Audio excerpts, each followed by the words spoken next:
ስንት ሰዎች ናችሁ? ሶስት ነን። ሶስት ናችሁ? አንተ ስም ማን? ካሳይ ይባላለሁ። ካሳይማ ካሳይ ቀነኒሳ። ተኛ ወደዛ። አንተስ? አብዲሳ ጉደታ እባላለሁ። ይሄ ቢላ እናንተ ነው? አይ ማታ የምግብ ስራ ልንሰራበት ነው። የማንጆሮ ልቆርጥበት። አብዲሳ ማን ነበር ያልከው አንተ? ተኛ ወርታሽ። አንተስ? አራርሳ ንጉሴ። አንተስ ማነስ? አራርሳ ንጉሴ። እንግዲህ በሳቅ እየፈረሰ ነው እዚህ ጋር የሚናገር። ካሳ ያለው መልሶ ይሄኛውን በል ዙርና ተገልብጠተኛ። ይኸው ተኛ፣ ተገልበጥና ተኛ። እንግዲህ ከሁሉ አስቀድሜ ይህችን የአጭር መልእክት ቪዲዮ የምሰራው ለሕግና ለሕዝብ ክብር ስል መሆኑን መግለጽ እፈልጋለሁ። ክቡራትና ክቡራን በመላው ዓለም የምትገኙ የሀገሬ ኢትዮጵያ ልጆች እንዲሁም የአዲስ ምንጭ ሚዲያ አድማጭ ተመልካቾቼ እንዴት ውላችኋል? እንዴት አምሽታችኋል? ሰሞኑን ያላገኟችሁ ደግሞ እንዴት ሰንብታችኋል? በያላችሁበት የከበረ ሰላምታዬ ይድረሳችሁ። ዛሬ ዕለቱ ግንቦት 1 ቀን 2018 ነው። በቀጥታ ወደ ጉዳዩ ነው የሚገባው። ቀደም ሲል የተመለከትነው ቪዲዮ ከትርጉም ጋር ማለት ነው አጠር ያለች ቪዲዮ ነች። ንግግሮቹ ላይ ያሉትን ነገሮች ወደ በኋላ ላይ እንመጣባቸዋለን። ምናልባት እንግዲህ የመጀመሪያውን ክፍል ላልተመለከትን እና ይሄኛውን ለተመለከትን ማን ናቸው እነዚህ ቪዲዮ ላይ የሚታዩ ሰዎች የሚለውን ለመመለስ ያክል ከወር በፊት እንግዲህ አምቦ ላይ በቀን ስራ የሚተዳደሩ ሰዎችን ቪዲዮ እየቀረጹ በጣም በሚያሳዝን በሚያሰቅቅ ሁኔታ ሲቀጠቅጡ የነበሩ ሰዎች ጉዳይ ነው።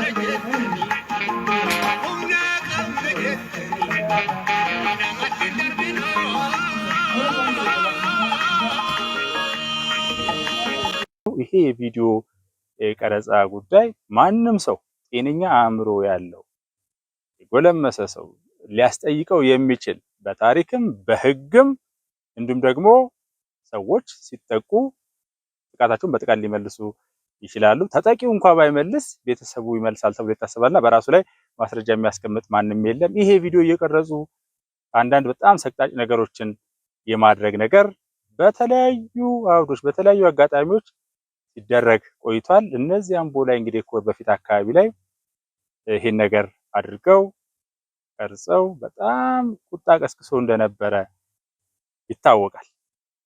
ምናልባት ከድምጽ ጋር እያስኩላችሁ ሁምነ ቀብና የተኒ ሆሪ ቀብና የተኒ የሮ ቀብና የተኒ ነመት እንደርቢና እያለ ዘሪሁን ወዳጆ ያቀነቀነበትን ነው እንግዲህ ከጀርባ እንደውም ያደረግነው ሙዚቃ ማለት ነው። ይሄንን ከተመለከትን በኋላ እንግዲህ የተባሉት ሰዎች በሕግ ቁጥጥር ስር ውለው የሕግ የበላይነት ይከበራል እያልን እየጠበቅን ነው የነበረው። ይሄንን እንግዲህ ቪዲዮ ዛሬ ጠዋት ስንመለከት ቀደም ሲል ያጋራኋችሁ መጀመሪያ የተለቀቀው ቪዲዮ ነውና እንግዲህ ንግግሩ ላይ ያሉትን ነገሮች እንመልከታቸው። እኛ የፈለግነው የሕግ የበላይነት እንዲረጋገጥ ለሕግ ክብር ሲባል ማለት አንዳንድ ጊዜ በችሎት ላይ ጠበቆች ወይንም ሌሎች የሚመለከታቸው አካላት አይ ለፍትህ ሲባል ለሕግ ሲባል በሚል አቋርጠው ሁላ ምክንያቱም አንዳንድ ነገሮች ከልክ ሲያልፉ አይ ለሕግ የበላይነት ሲባል ለሕግ ክብር ሲባል ተብሎ የሚደረጉ ነገሮች አሉ። እዚህ ጋር ያለው ነገር እስኪ እንመልከተው። የሆኑት ነገሮች ምንድን ናቸው?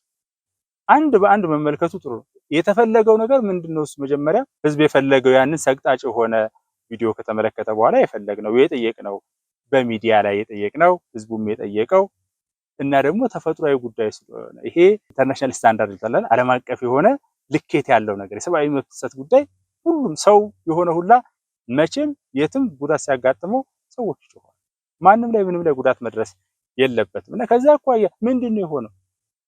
ተገባ አሁን ገብቶ ምንድነው ከመሸ በኋላ ገብቶ ይመለከታል። እንግዲህ ይሄ ቪዲዮ ቀርጾ ያጋሩን ሰዎች ማለት ነው። አንደኛ ነገር ከመሸ በኋላ ምርመራ እንደሌለ ይታወቃል። ሕግ አግባብ ማለት ነው እና ምርመራም አይደለም ያካሄደው በቀጥታ ገብቶ በጣም በሚገርም ስንት ሰው ነው የሚል ጥያቄ ነው የሚለው። ደጋግሞ ነው የሚጠይቀው። ሰፋ ያለ ክፍል ነው እንደምንመለከተው ከቪዲዮ ላይ ስንት ሰው ነው በሚል ደጋግሞ የሚጠይቅ ነገር እንመለከታለን። እንደው ስላቆቹን ደባዎቹን የሚያሳይ ነገር ስለተመለከትኩበት ነውና ምንድነው ዓላማ የሚለውንም እና ደጋግሞ ነው የሚጠይቀው። ሶስት ናችሁ ምናምን በሚል ይነሳል። ይህን ብቻ አይደለም ስማቸውን ይጠይቃል። ማን ማን ነው በሚል ይጠይቃል። እነዚህ ሰዎች እንደምናስታውሰው በጣም ትኩረት ስበው የነበሩ ሰዎች ናቸው። በደንብ አካባቢውን የማያውቅ ሰው እንደዚህ አይነት ነገር ብሎ የማያስብ ሰው ሁላ ሰምቶ በዓለም አቀፍ ደረጃ ያሉ ጉዳዩን የሚከታተሉ ሰዎች በሙሉ የሚያውቁት ጉዳይ ነው። እነዚህ ሰዎች ያሉበት ቦታ ይታወቃል፣ የታሰሩበት ቦታ እና የገባው ሰው ስማቸውን አያውቅም፣ እነማን እንደሆኑ አያውቅም ተብሎ ሊታሰብ የሚችል ነገር አለ። ደጋግሞ የሚጠይቅ ነገር አለ። ቀጥሎ ደግሞ ተኛ፣ ተገልበጥ፣ ወደዚህ በል ወደዛ በል እያለ ተገልበጥ ተከርበት የሚለውን ነገር ተመልክተናል። እና አንዱ ደግሞ እንደውም ሳቁ እየተናነቀ ሁላ ተመልክተናል። እና ቆም ብሎ መጠየቅ ያስፈልጋል። አንዳንዴ ይደክማል። ምንድን ነው እሱ? ያ የተፈጸመው ነገር በሰው ልጅ ላይ መቼም ሊሆን አይገባውም። ያለፈው ተሻግረን የመጣንበት የ27 ዓመት ሰቆቃ እንደሚታወቀው በተለይ በሰብአዊ መብት ጥሰት፣ በሌብነት በመሳሰሉ ነገሮች ከባድ ስለነበረ ወደ አዲስ ምዕራፍ መሸጋገር አለብን የሚል ነው እና እዛው ጥረው ግረው የሚኖሩ እዚህ ጋር በማይባል ነገር ቪዲዮ ቀርጾ ያው እጅግ በሚሰቀጥጥ ሁኔታ ማስተላለፍ። አላማው እንግዲህ ምንድነው ቪዲዮ መቅረጽ የሚለውን በደንብ ባለሙያዎች ይሄዱበታል። በህግ ቁጥጥር ስር ያሉ ሰዎች ስለሆኑ እዛ ውስጥ እንኳን መሄድ ባያስፈልግ ምን ነገር ነው የሚነካው የሚለውን እስኪ ነካ አድርገን እንቋጨዋለን። አንደኛ ፖሊስን ነው የሚነካው። እኔ አንደኛ እንደ መንግስት የፌዴራል ፖሊስም ጉዳዩን ቢያጤነው ቢያየው መንግስትን ቢመለከተው ምን እየተባለ እንዳለ ምን እየሆነ እንዳለ። ምክንያቱም ህግ አስከባሪው ፖሊስ ሰብአዊ መብት ጥሰት ይፈጽማል የሚል ነገር ነው የሚያስተላልፍ። ምክንያቱም በር ከፍቶ ገብቶ ስማቸውን ይጠይቃል፣ ምን ይላል፣ ከመሸ በኋላ ምርመራ እንዴት ይታወቃል፣ ሰዎች የማረፍ መብት አላቸው ብቻም ሳይሆን በጎንተኛ በግራተኛ ተገልበጥ ሊረሽናቸው ነው የሚመስለው አይደለ? እንደዛ አይነት መልእክት ማስተላለፍ ነው። እንግዲህ ይሄ በአንድ በኩል የሚያሳየው ቂላቂልነትን ያሳያል። ገብቶ የሚጠይቃቸው ጥያቄዎች፣ የሚያደርጋቸው ነገሮች አስገራሚ ነገሮች ናቸው ማለት ነው እና በሌላ በኩል መረጃ አልቦነት፣ ስማቸውን የማያውቅ ቂላቂልነቱ ደግሞ ስንት ናቸው? 3 ሰው እዛ የሚያክል ዶሮ በጋን እንደሚባለው ባሉበት ሁኔታ 3 ቁጥር 30 ሰው አይደለም ያለው 40 ሰው 50 ሰው ቢሆን ስንት ነው ብሎ ለመጠየቅ ያስፈልጋል። ቂላቂልነትን ያሳያል። ሁለተኛ መረጃ የሌለው ሰው ስለሆነ ነው። በዚህ ደረጃ ሁሉም ሰው ፍትህ ቤን እያለ እየጠየቀ ባለው ነገር ላይ ማለት እነዚህ ነገሮች ስንመለከት ትንሽ አስቸጋሪ ነገር ነው። ሌላው አስቂኙ ነገር ይሄ ድራማው ተከርበት ተገልበጥ ምናምን የሚለው ነገር እንዴት ነው? ግድ የለም ተጎጆቹንም እንተው። ለህዝቡ ክብር ሲባል ጉዳዩን የሚከታተለው የህግ የበላይነት ይከበር ብሎ እኮ ሲጮህ እኛም ሚዲያ ላይ እንደዛ በጣም ተማረን ስናደርግ እኮ ይሄ ጥቃቱ እየፈጸመ የነበረው ሰውና ወዳጆቹም ጉዳት እንዳያጋጥማቸው እንፈልጋለን። በአግባቡ የህግ የበላይነት መከበር መቻል ያለበት እንጂ ማንም በማን ላይ ጥቃት መፈጸም መቻል የለበትም። የሰው ልጅ ክብር ያለው እንግዲህ ከታሳሪዎቹ አንግል ደግሞ 1-3 ነገሮችን ከተመረ የክስ ማቅለያ መሆኑ ነው። እንደዚህም የተፈጸመባቸው ነው የሚል ነገር የሚፈጠር ነው። እንዲሁም ደግሞ የተቆጣውን ማረጋጋት፣ የተቆጣ በጣም የሚያስከፋ ነገር ስለነበር የማረጋጋት ይኸው እንደውም ርዕሱ ላይ የሚለው ነገር ካሳዬን አከስታቴ የሚል እንደዚህ ሆነ እኮ ካሳዬ እንዲሆነች የሚል አይነት ርዕስ ስለነበረው፣ ሁለተኛ ማዘናጊያ የት ደረሰ የሚለውን ነገር ሳናስብ እንደውም እነሱ ጥቃት የተፈጸመባቸው ነው ብለን እንድናስብ ነው የሚያደርገውና ይሄንን እመለከትና እኔ 1-4 ነገሮች የተፈለገው ነገር ምንድነው? መቼም ዛሬም ነገም ከነገ ወዲያም የሚፈለገው ነገር ምንድነው ሲባል አንደኛው የህግ የበላይነት ነው። 4 ነገሮች ናቸው ፈልገን ነበር። የህግ የበላይነት ማለት የተወሰኑ ግለሰቦች ገንዘብ ስላላቸው ዘሪሁን ወዳጅ እኮ እንዳለው ሁምነ ቀብና የተኒ ሆሪ ቀብና የተኒ የሮ ቀብና የተኒ ነመትን ደርቢና ያደምጥ ገንዘብ አለን ብላችሁ ጊዜ አለን ብላችሁ ሆነ እንዲሁም ደግሞ አቅም አለን ብላችሁ የሰውን አቃትንኩ ነው ነመትን ደርቢናችሁን ታቀነ ማንቱቅ ነው ያችሁ። ልክ በዚህ ሁኔታ የህግ የበላይነት በህግ እንዳይ ሁላችን ዓለም በህግ ትዳይ የሚል ነው እንጂ ትልቁ አሳ ትንሹ አሳ ይዋጥ ስላልሆነ የተፈለገ ነገር ያና የጠየቅነው ያንን እንጂ ድራማ የማይመስሉ ነገሩ ምናምኖቹ ምን ይሰራሉ?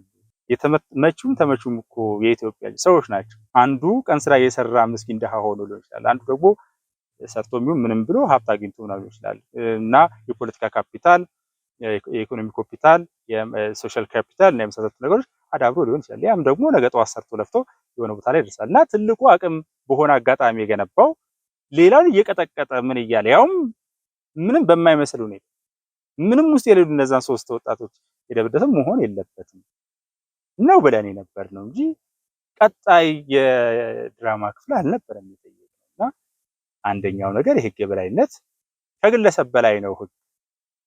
በህግ አምላክ ሲባል እንኳን ሰው ውሃውም ይቆማል ይባላልና ይሄንን እንዲረጋገጥ ነው ተፈልጎ ከቪዲዮ ጋር ነው የተለቀቀው ምናምን ያለው ዋትሶኤቨር ምንም ሆነ መንገድ አንደኛው የህግ የበላይነት የተፈለጉት አራት ነገሮች አንደኛው የህግ የበላይነት መከበር አለበት ይባል። የህግ አንደኛው ዓላማ ደግሞ ሰዎች መቀጣት አለባቸው ባደረጉት ነገር።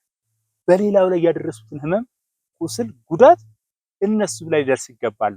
በጥፊ ስላለ በጥፊ ይመታ አይደለም። ነገር ግን ለዛ ተመጣጣኝ የሆነ የእስር ጊዜ ሊሆን ይችላል፣ በገንዘብ ቅጣት ሊሆን ይችላል።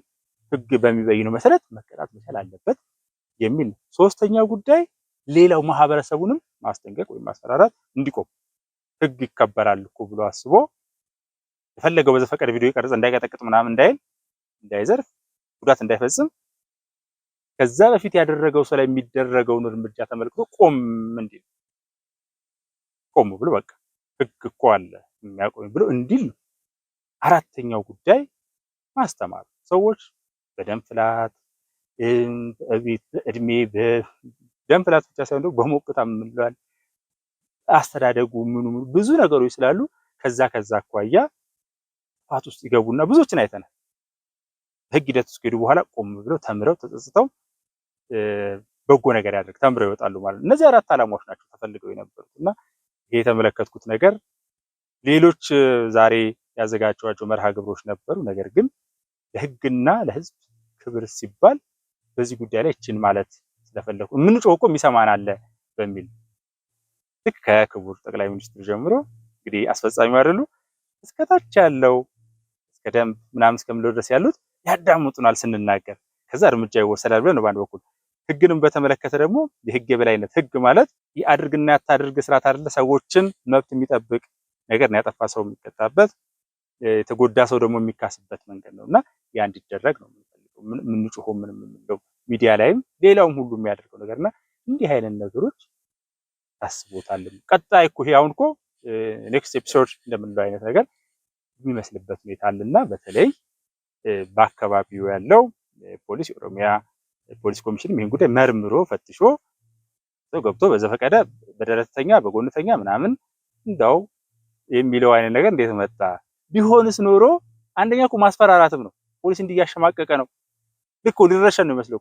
ወደተኛ እሺ፣ ወደዚህ በደረተኛ ምናምን የሚለው እንደዚህ አይነት ስሜት ለመፍጠርም ነውና እንግዲህ የኦሮሚያ ፖሊስ ኮሚሽንም ለክብሩ ሲል ይሄን ነገር ያደርጋል ብዬ አስባለሁ። ይሆነ ያለው ክብር ስላለን እኮ ነው የምንናገረው። አሁንም እኮ የምንናገረው ስለምናከብር ደግሞ መከበርም አለ።